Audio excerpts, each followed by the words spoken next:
11th July యొక్క విశిష్టత చూస్తే ఈ రోజున international day of reflection and commemoration of the 1995 genocide in Srebrenica అనేటువంటి ప్రాంతం.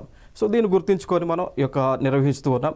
సో ఈ రోజున దాదాపుగా తీసుకుంటే 8,372 మంది ఈ యొక్క మరణకాండలో మరణించడం జరిగింది.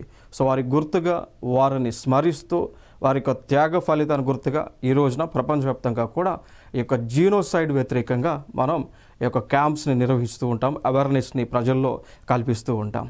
మరి ఈ శ్రీ బ్రానికా అనేటువంటి ప్రాంతం అనేటువంటిది ఎక్కడ ఉంటుంది అంటే ఇది ఒక నగరం. ఏ దేశంలో ఉండేటువంటి నగరము అంటే ఇక్కడ ఉన్నటువంటి దేశం మనం చూడొచ్చు, బొసానియా అండ్ హెర్జోవినియా అనేటువంటి దేశానికి చెందినటువంటి ప్రాంతం అనమాట. దాదాపుగా 8,372 మంది మరణించడం జరిగింది. సో వారి గుర్తుగానే దీన్ని నిర్వహిస్తూ ఉంటాం.